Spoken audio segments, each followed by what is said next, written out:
Shalom, selamat pagi. Shalom. Francis. Hari ini tanggal 27 September 2022, kembali kami akan membawakan renungan dari bacaan Injil hari ini. Tapi sebelum itu, kita akan memuji Tuhan lewat lagu itu. Ya.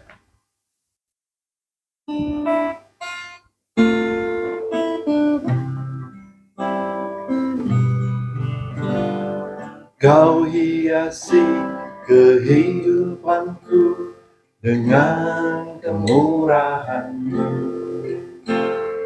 Kau rancangkan masa depanku penuh dengan harapan.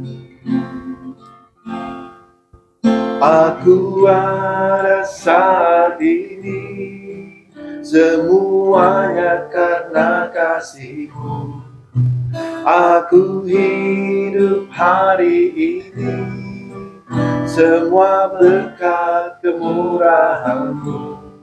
Terima kasih Yesus, Engkau sangat baik, teramat baik bagiku. Kau hiasi kehidupanku dengan kemurahan-Mu. Kau rancangkan masa depanku penuh dengan harapan.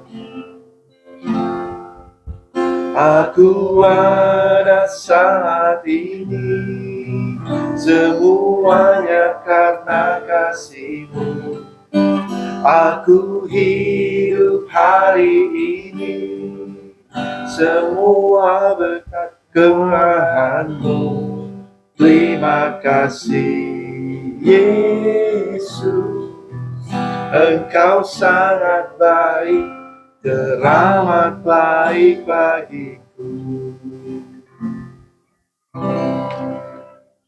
Oke, baik. Sebelum kita renungkan bacaan Injil hari ini, mari kita berdoa. Allah Bapa kami yang baik, kami mengucap syukur hari ini Tuhan, kami boleh kembali membawakan renungan pagi hari ini Tuhan. Biarlah kami semakin menyadari bahwa kehadiran-Mu bukan untuk menghakimi, namun untuk menyelamatkan kami. Amin. Hanya dalam nama Yesus kami berdoa. Amin. Terus. Oke. Bacaan hari ini dari Lukas 9 ayat 51 sampai 56. Ya. Yang perikop Yesus datang bukan untuk menghakimi tapi untuk menyelamatkan. Ketika hampir genap waktunya, Yesus diangkat ke surga. Ia mengarahkan pandangannya untuk pergi ke Yerusalem, dan ia mengirim beberapa utusan mendahului dia. Mereka itu pergi, lalu masuk ke suatu desa orang Samaria untuk mempersiapkan segala sesuatu baginya. Tetapi orang-orang Samaria itu tidak mau menerima dia, karena perjalanannya menuju Yerusalem. Ketika dua muridnya itu yaitu Yakobus dan Yohanes melihat hal itu, mereka berkata, "Tuhan, apakah Engkau mau supaya kami menyuruh api turun dari langit untuk membinasakan mereka?" Akan tetapi ia berpaling dan menegur mereka. Lalu mereka pergi ke desa yang lain. Demikianlah sabda Tuhan. Jadi ini dikisahkan tentang Yesus yang sudah tahu nih Bro ya, bahwa waktunya hampir tiba. Untuk dia diangkat ke surga, jadi dia jalan menuju Yerusalem. Namun dalam perjalanan itu ya hampir lah ya ke desa ini orang Samaria nih Bro ya. Nah, tapi dia tidak menerima. Orang Samaria tidak menerima. Gimana kira-kira nih? Ya. Ketika yang ayat 51 di situ dikatakan hampir genap waktunya. Jadi Tuhan Yesus sudah tahu kapan waktunya untuk dia menyerahkan diri sesuai dengan kita punya pengantar Injil kan di situ ya. Tuhan Yesus datang untuk bukan untuk dilayani tetapi untuk melayani, yaitu memberikan nyawanya menjadi tebusan bagi orang banyak. Jadi itu konteksnya masuk dalam sini Bro. Dia harus ke Yerusalem, dia kalau nggak salah ini lagi di Galilea. dia harus ke Yerusalem karena apa? Yaitu untuk memberikan nyawanya untuk jadi tebusan bagi banyak orang. Dan dia di situ dikatakan ia mengirim ada orang yang utusan yang dikirim 2 orang itu bro ya. Tapi 2 orang itu sengaja tidak diterima gitu sama Yohanes sama Yakobus itu. Yohanes sama Yakobus. Tidak diterima sama orang-orang Samaria. Tapi yang menarik di sini bro yang ayat 51, ia mengarahkan pandangannya untuk pergi ke Yerusalem. Itu yang dia bilang, dia tetap fokus bahwa dia harus mati. Kematiannya dia itu yaitu untuk menebus dosa kita, dosa orang-orang yang berdosa. Ya, biasanya kalau kita ada masalah di depan gitu kita akan menghindar ya. Kita menghindar. Ya. Tapi gini, ketika Tuhan Allah Bapa memberikan tugas kepada Yesus, dia harus menyelesaikan, makanya dia menyelesaikan dengan sempurna, dengan tuntas. Makanya dia mau menyelesaikan dengan sempurna. Waktunya sudah tiba. Nah, di sini katakan hampir genap waktunya. Gitu. Oke. Nah, tapi di sini dijelaskan bahwa ketika utusan Yesus yaitu dari Yohanes dan Yakobus ini ditolak oleh orang-orang Samaria. Nah, kayaknya mereka juga menjadi kesal nih bro. Iya. Ya kan? Tapi kira-kira kenapa sih bro dia ditolak? Nah ini gimana bro? Nah, kalau di sini ya ada, memang kita tahu ya orang Samaria sama orang Yahudi itu mereka bermusuhan dari dulu ya, karena ini orang Samaria dikatakan dia Yahudi blasteran ya, karena mereka sejak zaman Babilonia ketika dia pembuangan mereka dicampur baur gitu sehingga dia kembali lagi dengan sudah campur-campuran lagi gitu bro. Dan itu ada permusuhan. Kalau kita lihat itu kita bisa lihat di 2 Raja-Raja 17 ayat 24 sampai 41. Dan bertentangannya adalah tempat ibadahnya mereka. Kalau orang Yahudi mereka beribadah di Yerusalem. Kalau orang Samaria mereka di Gunung Gerizim. Ada di kitab Yohanes 4 ayat 20 gitu bro. Jadi itu yang menganggap, nah dia pikir, mereka beranggap bahwa oh Tuhan Yesus datang bersama-sama, oh ini berarti dia pro sama orang Yahudi. Jadi mereka udah ditolak aja sekalian gitu. Kayaknya memang satu yang terkenal itu adalah cuma kisah orang Samaria yang baik hati itu. Yang diangkat. Oke. Nah, di sini dikatakan bahwa Yakobus dan Yohanes itu jadi kesal gitu ya, mungkin dengan amarah juga bahwa sehingga mereka seperti kayak mau membalas dendam nih gitu bro. Ya kan, makanya dia mengatakan kepada Yesus bahwa Tuhan, apakah engkau mau supaya kami menyuruh api turun dari langit untuk membinasakan mereka? Ya. Tadi kan kita sempat singgung ya bahwa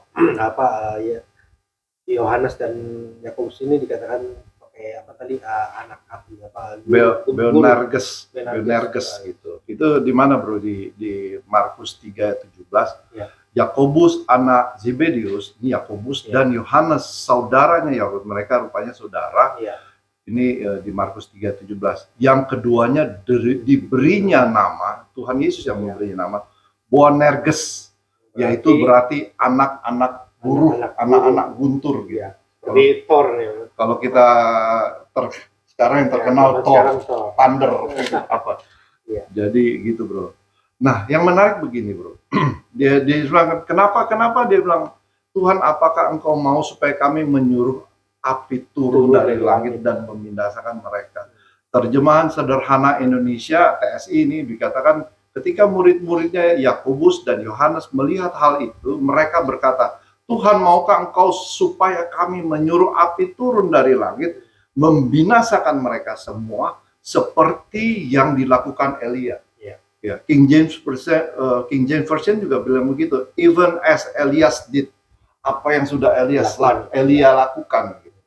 Berarti ada, kalau saya lihat sih ada sesuatu kemarahan tersendiri juga karena yang tadi turun temurun itu. Nah, tapi juga di sini kan memang kembali sesuai perikop hari ini bahwa Yesus datang bukan untuk menghakimi, tapi untuk menyelamatkan. Jadi dia bahkan pergi ke Yerusalem ini dalam misinya untuk menggenapi apa yang waktunya dia gitu ya, untuk diangkat ke surga gitu. Kita lihat di sini kan ketika ayat selanjutnya 55-56 kan ketika Yesus kan menegur, dia menegur Yohanes. Yesus juga tidak membenci orang-orang yang memusuhi. Kan kita memang penolakan itu terjadi pada orang-orang, termasuk Yesus. Yesus ditolak di Samaria juga. Ini kan ketika Yesus juga mau ke sana, lewat sana kan. Ini malah dia menegur yang sekalipun apa yang dilakukan Yohanes itu karena dia mengasihi Yesus kan, dia marah karena kasihnya. Tapi Yesus tetap salahkan mereka, dia menegur, itu nggak baik. Bahkan kalau dari bacaan Injil hari ini dikatakan bahwa tapi Yesus berpaling dan menegur mereka. Kalian tidak tahu apa yang kalian inginkan. Betul. Anak manusia datang bukan untuk membinasakan orang, melainkan untuk menyelamatkan. Ya betul. Sama di Yohanes 3 ayat 17. Ini ajaran yang Yesus ajarkan kepada kita ya bro ya. Yohanes 3 kita hafalkan Yohanes 3 ayat 16. Tapi Yohanes 3 ayat 17, sebab Allah mengutus anaknya ke dalam dunia ini bukan untuk menghakimi, melainkan untuk menyelamatkan. Ada ayat yang Yohanes 2 ayat 47 di sini cukup bagus. Dan jikalau seorang mendengar perkataan Allah, kita mendengar perkataan Yesus tetapi tidak melakukannya. Kalau kita nggak melakukan, Tuhan nggak. Di sini katakan, aku tidak menjadi hakimnya. Gitu. Aku nggak jadi, sebab aku datang bukan untuk menghakimi dunia, melainkan untuk menyelamatkan. Inilah tujuan utamanya, yaitu dia akan menyelamatkan. Walaupun dia dianiaya, walaupun dia ditolak, tapi dia tidak akan menghakimi. Lukas 19 ayat 10 sini saya tulis satu lagi. Sebab anak manusia datang untuk mencari dan menyelamatkan orang yang hilang. Itu tujuan Yesus datang. Gitu, bro. Ya, jadi cukup jelas rasanya dari bacaan hari ini bahwa kita belajar lagi bagaimana kita pun harus bertindak seperti Yesus. Jangan menghakimi. Jangan membenci juga, bro. Kalau ada orang yang berbeda pandangan sama kita pun, nanti dikatakan tadi, kita tidak boleh menghakimi mereka juga. Gitu.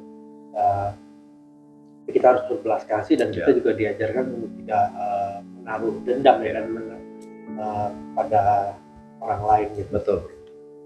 Dari sini poin-poinnya itu, bro, yang saya catat di sini adalah komitmen Yesus ketika dia diutus. Bagaimana dia menyelesaikan masalah itu.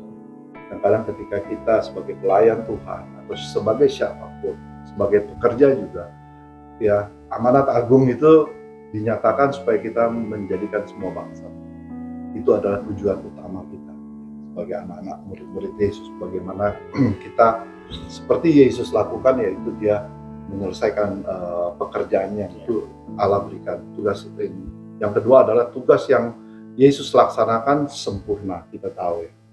Poin ketiga, walaupun dia ditolak di Samaria, walaupun dia ditolak di bangsanya sendiri, tetapi dia tetap mengasihi mereka. Oke, baik. Demikian Francis renungan kami hari ini.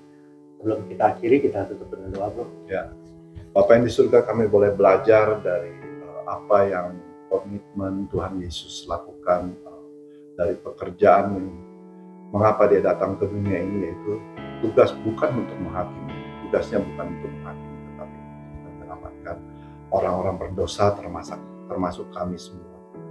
Kami boleh tetap setia, kami tidak membenci ketika kami ditolak, ketika kami dianiaya sekalipun, Tuhan. Karena begitulah tujuan Yesus datang ke dunia ini. Kami mau bersandar kepada ajaran-ajaran Tuhan.